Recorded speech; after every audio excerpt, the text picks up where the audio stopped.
નમસ્કાર વિદ્યાર્થી મિત્રો, વેટ ડિજિટલ એજ્યુકેશનમાં આપ સર્વે મિત્રોનું હાર્દિક સ્વાગત છે. વિદ્યાર્થી મિત્રો, આજે આપણે જોવાના છીએ ધોરણ 7 વિષય સામાજિક વિજ્ઞાન, જેમનો પાઠ 15, જેનું નામ છે લોકશાહીમાં સમાનતા. તો એના વિશે આજે ચર્ચા મિત્રો આ વિડીયો લેક્ચરમાં કરીશું. તો ખાસ ચેનલમાં નવા હોય તો ચેનલ સબસ્ક્રાઇબ કરી દેજો, જેથી કરીને આવી અવનવી માહિતી તમને સરળતાથી મળી રહે. અને હા, જો તમારે આગળના પાઠ છે જોવાના બાકી હોય તો આપણી એપ્લિકેશન અથવા તો ચેનલમાં જઈને તમે જોઈ શકો છો. તો ચાલો વિદ્યાર્થી મિત્રો, આપણે વાત કરીએ કે ભાઈ પાઠ 15 છે, જેનું નામ છે લોકશાહીમાં સમાનતા. હવે લોકશાહી એટલે શું એ તો બધાને ખ્યાલ જ હશે, પણ છતાંય આપણે કહી શકીએ લોકોનું, લોકો દ્વારા, લોકો માટે ચાલતું શાસન, જેને આપણે લોકશાહી કહીએ છીએ. અને આ વ્યાખ્યા આપનાર કોણ હતા? તો કે અબ્રાહિમ લિંકન હતા. તો આ લોકોનું, લોકો માટે, લોકો દ્વારા ચાલતું શાસન, એક તો લોકોનું હોય, લોકો માટે હોય અને લોકો દ્વારા, એટલે કે કોઈ રાજા, કોઈ વ્યક્તિ વિશેષ કેવું ના હોય. જેમ કે આપણે ભારતમાં જોવા જવું તો તમને સામાન્ય રીતે ખ્યાલ હશે કે ભાઈ અલગ અલગ સમયે અલગ અલગ હોદ્દાઓની ચૂંટણી આવતી હોય. ક્યારેક ગ્રામ પંચાયતની ચૂંટણી આવે, ક્યારેક તાલુકા પંચાયત બધું જિલ્લા સાથે હોય, પછી ક્યારેક વિધાનસભાની ચૂંટણી હોય, ક્યારેક લોકસભાની ચૂંટણી હોય. તો આ બધું શું છે? તો કે લોકશાહીમાં લોકો દ્વારા એ વ્યક્તિઓને ચૂંટવામાં આવે છે. રેડી? અને લોકો માટે શું કરશે કે ભાઈ અલગ અલગ કાયદાઓ બનાવશે, કાનૂન બનાવશે, જેથી કરીને લોકોને સરળતા રહે. રેડી? અને એનું પાલન કરવામાં આવે. તો એ લોકશાહી છે. રેડી? તો લોકશાહીમાં શું કહે છે? હા, લોકશાહીની બીજી એક વ્યાખ્યા પણ આપણે કહી શકાય કે ભાઈ સર્વોચ્ચ હોદ્દો જે છે એ વંશ પરંપરાગત ના હોય, એને લોકો દ્વારા શું કરવામાં આવતું હોય? ચૂંટવું. જેમ કે આપણે રાષ્ટ્રપતિ હોય, ભારતમાં રાષ્ટ્રપતિ છે, તો એને કોઈ વંશ પરંપરાગત કે વારસાગત કોઈ નથી. એમની દર 5 વર્ષે ચૂંટણી કરવામાં આવતી હોય છે. હા, એ આપણે ડાયરેક્ટ વ્યક્તિ, સામાન્ય વ્યક્તિ નથી કરતા, પણ આપણે જેને ચૂંટીએ છીએ એ લોકો એમાં ભાગ ભજવે છે. પણ ટૂંકમાં કરવામાં, ચૂંટણી કરવામાં આવતી હોય છે. રેડી? પ્રત્યક્ષ અને પરોક્ષ આપણે આગળના ચેપ્ટરમાં ચર્ચા કરી કે પ્રત્યક્ષ શબ્દ અને પરોક્ષ શબ્દ એ આપણે આગળ ચૂંટણીમાં એમાં બધું આપણે ચર્ચા કરવાની છે. તો ચાલો આપણે વાત કરીએ લોકશાહી વિશે. એ પહેલાં ઘણા વિદ્યાર્થીઓ કહેતા હોય છે કે સર અમારે આગળના ચેપ્ટરના વિડીયો જોવો હોય, અથવા ખાસ કરીને ગણિત છે કે જેમાં લાઈન ટુ લાઈન અમને દાખલા જોવા મળતા નથી. તો એનું મિત્રો તમારી સમસ્યાનું સમાધાન આપણે લઈ આવ્યા છે. શું છે? તો કે આપણી એપ્લિકેશન છે વેટ ડિજિટલ એજ્યુકેશન, જે તમારું પ્લે સ્ટોર કે જ્યાંથી તમે ગેમને ડાઉનલોડ કરો છો ને, પ્લે સ્ટોર કે જ્યાંથી તમે ગેમને એવું ડાઉનલોડ કરો છો. રેડી? તો ત્યાં જઈને તમારે શું કરવાનું? સર્ચ કરવાનું વેટ ડિજિટલ એજ્યુકેશન. આ સર્ચ કરશો એટલે તમારે આપણે આવી એપ્લિકેશન જોવા મળશે લોગો સાથે. આવો લોગો છે. રેડી? એને તમારે ઇન્સ્ટોલ કરી દેવાની, પછી ઓપન કરવાની. ઓપન કરશો એટલે આવું પેજ આવશે. હવે અહીંયા તમારે તમારો મોબાઈલ નંબર કે તમારા માતા પિતાનો કે જે તમારા ઘરે રહેતો હોય એ મોબાઈલ નંબર નાખીને સેન્ડ ઓટીપી, 10 આંકડાનો મોબાઈલ નંબર નાખીને સેન્ડ ઓટીપી કરશો એટલે 4 આંકડાનો ઓટીપી તમારા મોબાઈલના મેસેજમાં આવશે. તમારા મોબાઈલના મેસેજમાં આવશે. રેડી? હા, તો કોઈ ફોન કરીને પૂછવું નહીં કે સાહેબ ઓટીપી મોકલો, એવું ના થાય. તમારા મેસેજમાં જ આવે. રેડી? એટલે ધ્યાન રાખશો. તો એ તમે નાખી દેશો, તમે લોગિન થઈ જશો. હવે લોગિન જેવું થશે એટલે આવું પેજ આવી જશે. હા, ફોટા એ બદલતા રહેશે, પણ આવું પેજ હશે, આવો ઓપ્શન હશે. એમાં તમારે જવાનું પેઇડ કોર્સમાં. ક્યાં? તમને ધોરણ 7નું એક ફોલ્ડર જોવા મળે. શું મળશે? ધોરણ 7નું એક ફોલ્ડર જોવા મળશે. ત્યાં તમને ધોરણ 7નું તમામ મટીરિયલ છે એ મળી જશે. ક્લિયર છે? તો ત્યાંથી તમે જોઈ શકશો શું શું હશે. તો કે દરેક પાઠના સ્વાધ્યાય, પાઠનું ભાષાંતર, આ સિવાય તો કે ભાઈ ખાસ કરીને સ્વાધ્યાય પોથીની પ્રોજેક્ટ પ્રવૃત્તિ બુકની. આ સિવાય મહત્વની વસ્તુ શું હશે? તો કે જે પરીક્ષા સમયે જે આપણી જે પરીક્ષા હોય છે એના આઈએમપી પેપરોનું સોલ્યુશન, એનું મટીરિયલ બધું જ તમને ત્યાંથી મળી જશે. આ સિવાય અહીંયા તમે જશો બાજુમાં ધોરણ વાઇઝ, વિષય વાઇઝ, કે ધોરણ 3 થી 12ના, એટલે એમાં ધોરણ ખુલશે. એમાં જે ધોરણમાં જોવું હોય, જેમ કે તમે ધોરણ 7માં જશો તો એની પર ક્લિક કરશો એટલે એના વિષય ખુલશે. બધા જ વિષય જો, આ બધા વિષય જો, તો એમાં તમારે જે વિષયમાં જોવું હોય એ પર ક્લિક કરશો એટલે પાઠ આવશે. અને પાઠ વાઇઝ બધા જ વિડીયો ફ્રીમાં તમે જોઈ શકશો. ઇન શોર્ટ મિત્રો, આપણી ચેનલમાં ધોરણ 3 થી 12 સુધીનું છે. તો તમારા મિત્રો, સગા સંબંધી, ભાઈ બહેન હોય તમે જાણ કરી શકો છો કે જેથી કરીને એ લોકો પણ આ એજ્યુકેશન લાભ મેળવી શકે. જો કે તમને 12મા ધોરણ સુધી તો ઉપયોગી છે જ, પણ તમે એમને પણ સજેસ્ટ કરી શકો એટલે એ લોકો પણ માહિતી મેળવી શકે. તો ચાલો આપણે વાત કરીએ આગળ. એ ભારત એક લોકશાહી દેશ છે. તો આપણે બધાને ખ્યાલ જ છે, પણ ના ખ્યાલ હોય તો યાદ રાખજો કે પરીક્ષામાં આવા ગૂગલી સવાલ પણ ક્યારેક ક્યારેક પૂછાઈ જતા હોય છે. રેડી? તો ભારત કેવો દેશ છે? તો કે લોકશાહી છે, સમાજવાદી છે, સામ્રાજ્યવાદી છે, આ બધું એના અલગ અલગ પ્રકાર છે, રાજાશાહી છે, એ બધું. પણ આપણો ભારત દેશ છે એ લોકશાહી દેશ છે. વિશ્વમાં સૌથી મોટો લોકશાહી ધરાવતો દેશ આપણો દેશ માં સંચાલન માટે બંધારણની રચના કરવામાં આવી છે. એટલે કે વિશ્વનો સૌથી મોટી લોકશાહી ધરાવતો, જો વસ્તીની દ્રષ્ટિએ ભારત બીજા ક્રમે છે, પણ ટૂંક સમયમાં પહેલા ક્રમે પણ આવી શકે છે કે જેવી આપણી વસ્તી ગણતરી થશે, એટલે અંદાજ એવો છે, હું એવું નથી કહેતો, પણ હાલમાં આંકડા તો એવું કહે છે કે ભાઈ 1 અબજ, હા 1 અબજ, આમ ગુજરાતીમાં લખીએ ચાલો ને, 1 અબજ 45 કરોડ હોવી જોઈએ એવો અંદાજ છે, થશે એમ. પણ જેવા નવા આંકડા આવશે પછી કન્ફર્મ થાય શકે. રેડી? હા, એટલે આટલી હાલમાં વસ્તી ભારતની થઈ ગઈ છે, જોકે ચાઇનાની આની કરતાં ઓછી છે. હા, એટલે એ પણ કહી શકાય કે જો આનાથી વધારે આંકડો આવ્યો તો ભારત પહેલા ક્રમે હોઈ શકે છે વસ્તીની દ્રષ્ટિએ આખા વિશ્વમાં દેશ. રેડી? એટલે આમ જોવા જાવ તો વસ્તીની દ્રષ્ટિએ તો સૌથી મોટો દેશ કહી શકાય છે. હા, અને એવો મોટો દેશો હોય એમાં ચાઇનામાં છે લોકશાહી નથી પાછી, એટલા માટે આપણે લોકશાહી ધરાવતો સૌથી મોટો દેશ હોય તો એ આપણો ભારત જ છે. રેડી? અને એના સંચાલન, એનો વહીવટ કરવા માટે આપણે શું છે, બંધારણની રચના કરવામાં આવી છે. બંધારણ આપણું બનાવવામાં આવ્યું છે.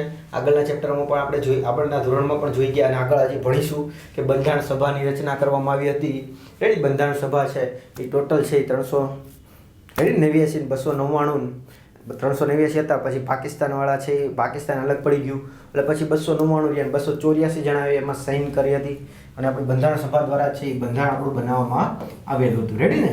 આ બંધારણ સભા દ્વારા બંધારણ બનાવ્યું એ સમયે કંઈક ભાગ આપણા કેટલા હતા, કેટલાક ભાગ હતા, કેટલીક અનુચ્છેદો હતી, કેટલીક પરિશિષ્ટો હતી, કેટલી છે?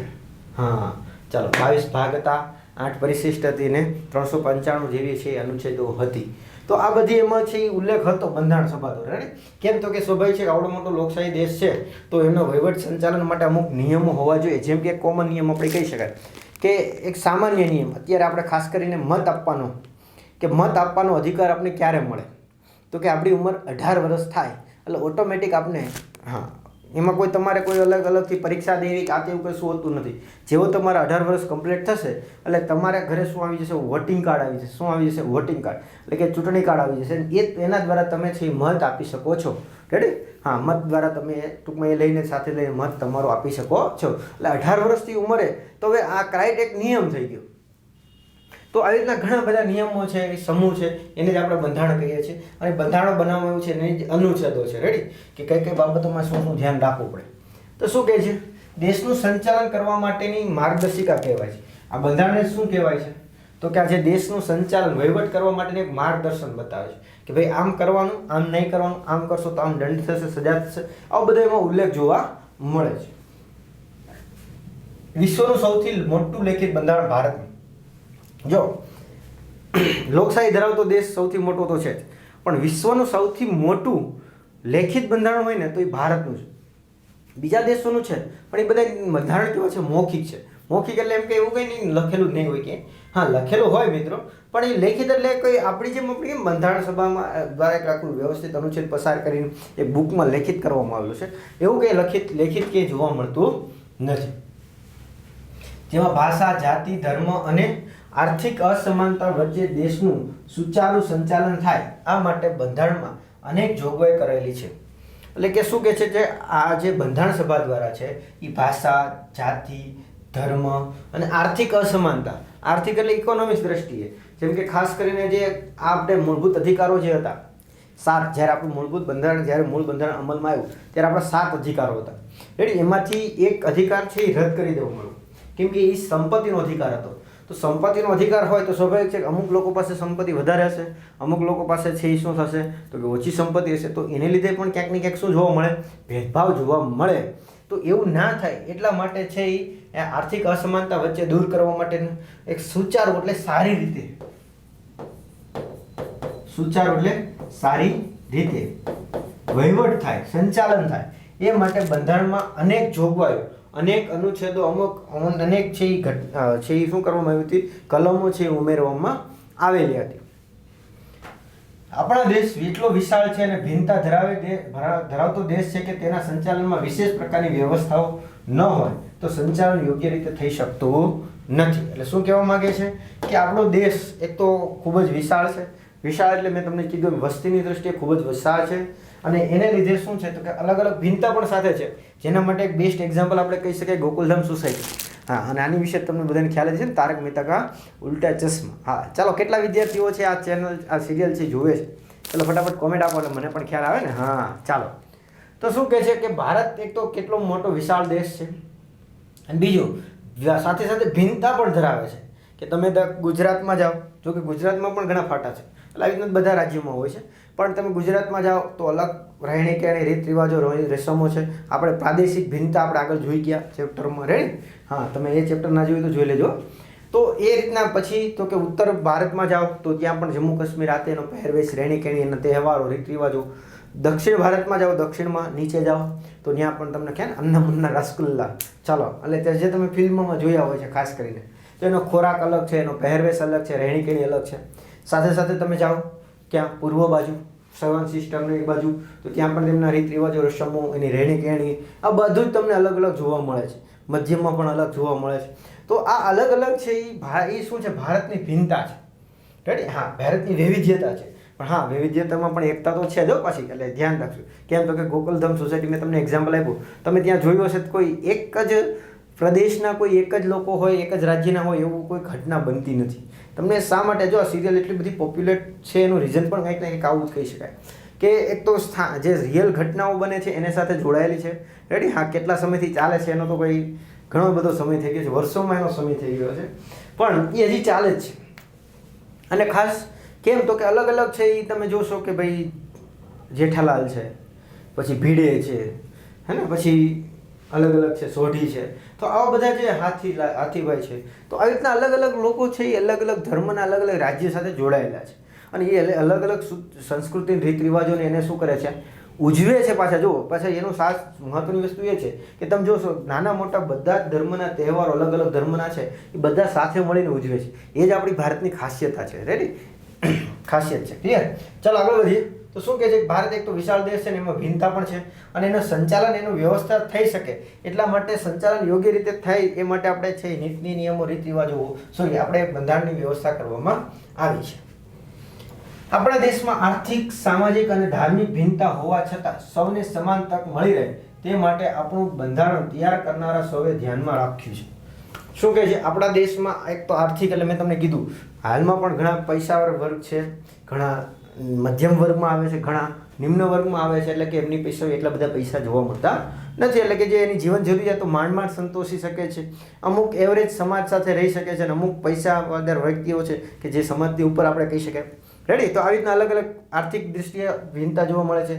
સામાજિકમાં પણ ઉચ્ચ નીચનો ભેદભાવ હજી પણ આમ ભેદભાવ ના કહી શકાય, પણ એક પ્રકારે હજી પણ ક્યાંક ને ક્યાંક સમાજમાં થોડું ઘણું આવું પ્રવર્તે છે એવું કહી શકાય. પછી તો કે ધાર્મિક દ્રષ્ટિએ પણ ભિન્નતા જોવા મળે છે. હા, આ તો તમે જોઈ હશે કે અલગ ધર્મોમાં અલગ અલગ રીત રિવાજો રસમો તમને જોવા મળતા હોય છે. તો કે આ બધાય છે અલગ અલગ બધું છે, વૈવિધ્યતા ઘણું બધું છે, બધી જ રીતના વૈવિધ્યતા જોવા મળે છે, છતાં પણ બધાને કેવી તક મળી રહે? સમાન તક. કેવી મળી રહે? સમાન તક મળી રહે.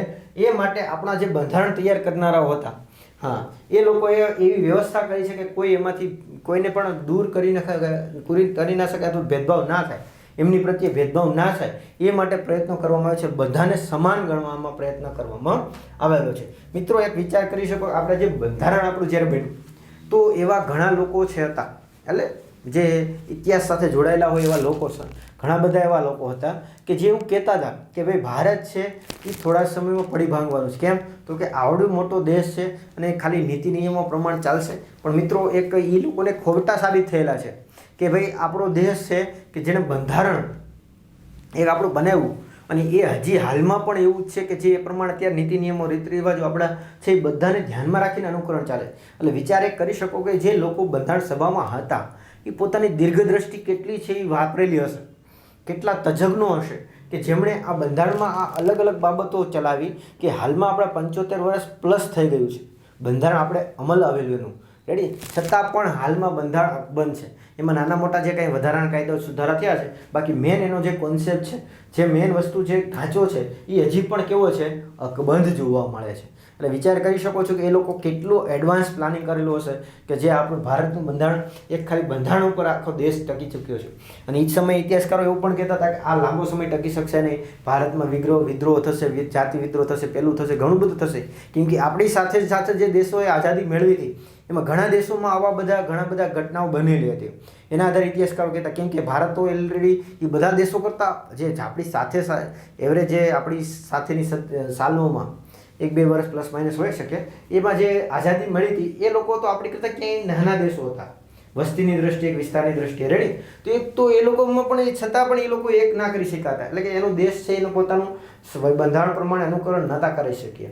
છતાં પણ આપણે એક આવડો મોટો દેશ છતાં પણ આપણે એટલી બધી વૈવિધ્યતા હોવા છતાં પણ આપણે એક દેશની એક સમાન એક ગણેલો અને એને ધ્યાનમાં રાખીને હાલમાં પણ આપણે બંધારણનું અનુકરણ કરવામાં આવે છે. ચાલો આગળ વધીએ. સમાનતા એટલે શું? વ્યાખ્યા પૂછે. હા, આપણો સવાલ જો આ છે એવો, એટલે ધ્યાન રાખીશું. સ્વાધ્યાયમાં સવાલ આવશે એટલે આપણે સવાલ પણ સાથે સાથે ચર્ચા કરતા રહીશું. તમને ખ્યાલ આવે કે આ રીતના સવાલ આવે તો આપણે આના રીતના જવાબ લખી શકીએ. તો સમાનતા એટલે શું? તો કે બંધારણમાં સૌને સમાન તક આપવાનું ઠરાવવામાં આવ્યું છે.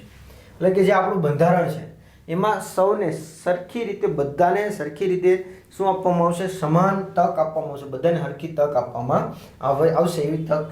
હા, જે તક અને સમાનતા જે છે મહિલા અને પુરુષો માટે, પછી જાતિ માટે ભેદભાવ વિના પણ આપણે તકની સમાનતા આપવામાં આવશે. હવે ઘણા બધા આપણી જે બંધારણો છે એમાં અનુચ્છેદોનો ઉલ્લેખ કરવામાં આવ્યો છે. આ સમાનતા એટલે સૌને સમાન અને સૌને સન્માન એ આશ્રય સાથે સરકાર બંધારણ મુજબ કાર્ય કરે છે. હવે આ સમાનતા એટલે શું? તો કે જુઓ, સૌને સમાન એટલે બધાને કેવા ગણવા?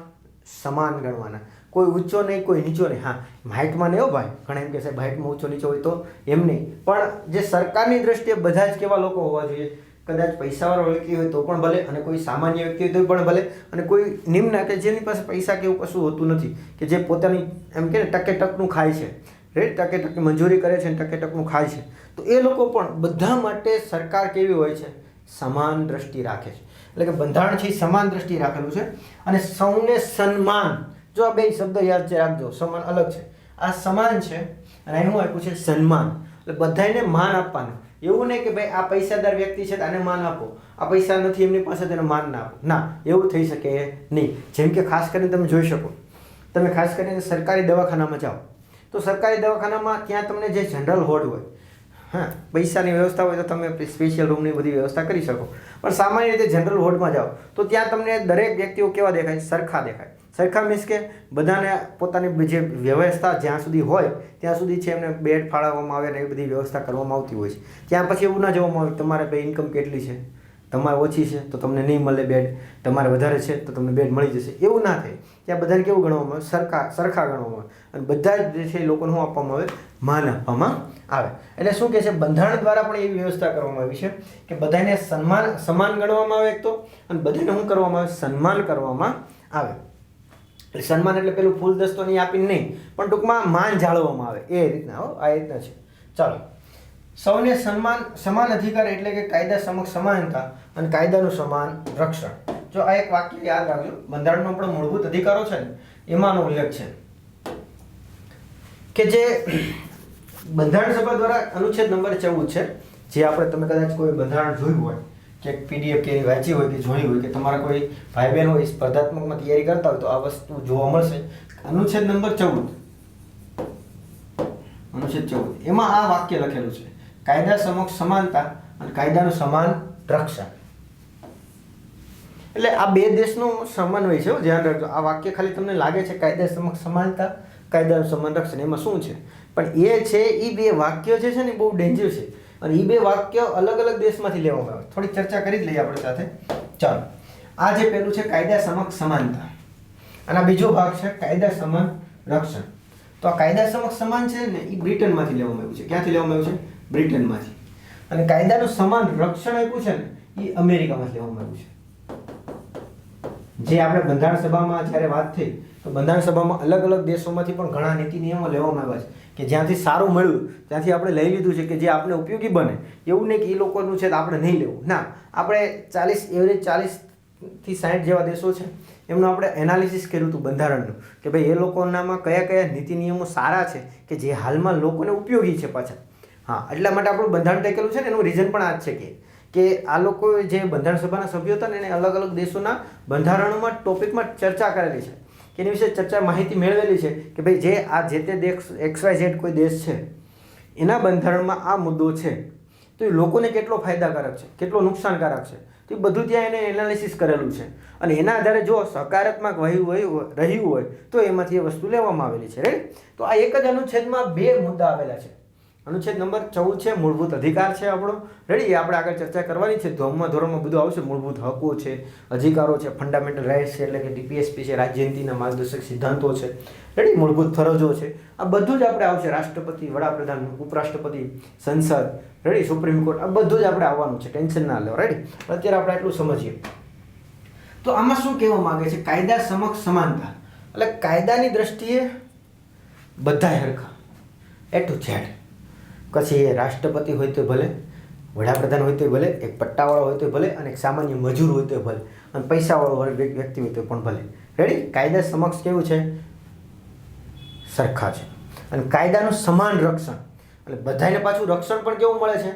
સરખું મળે છે. એમાં કોઈ ભેદભાવ કરી શકાશે નહીં કે ભાઈ કોઈ ઊંચા વર્ગના વ્યક્તિ છે એને જ રક્ષણ મળશે, કોઈ નીચા વર્ગના વ્યક્તિ છે એને નહીં મળે, એવું કશું થશે નહીં. એટલે કાયદા સમક્ષ સમાનતા. કાયદાની દ્રષ્ટિએ બધા કેવા છે? હરખા. કોઈ પણ વ્યક્તિ ગુનો કરે, હવે ઘણા એમ કે સાહેબ રાષ્ટ્રપતિ કોઈ ગુનો કરે, નો આવું થાય, પણ કદાચ માની લો કરે તો એને સજા થાય. હા, એના માટે વ્યવસ્થા અલગ છે, પણ હા થાય ખરી.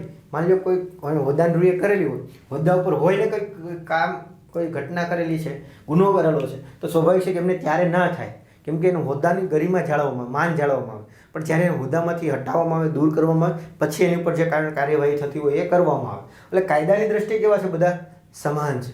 અને કાયદાનું પાછું સમાન રક્ષણ પણ કરવામાં આવે છે. બધાને લાગુ પણ કેવું પડે છે? સરખે સરખું લાગુ પડે છે. ચાલો, આ બંને વાક્ય તમને સમજાઈ ગયા છે. આ તમારે કયા દેશમાં લેવામાં આવ્યું એવું કોઈ તમારે યાદ રાખવાનું નથી. આ માત્ર તમારી જાણકારી માટે હતું.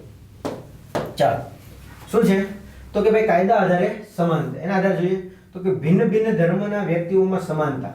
ભિન્ન ભિન્ન એટલે જુદા જુદા. તમને આ તો ખ્યાલ જ હશે. જુદા જુદા ધર્મની જે વ્યક્તિઓ છે એમ જુદી જુદી ધર્મની રાખો તોય પણ ચાલશે. જુદા જુદા ધર્મના વ્યક્તિઓમાં કેવા છે? સમાનતા છે, વચ્ચે સમાનતા છે. ઓકે. પછી તો કે બોલી અને ભાષાના આધારે પણ સમાનતા આપવામાં આવેલી છે.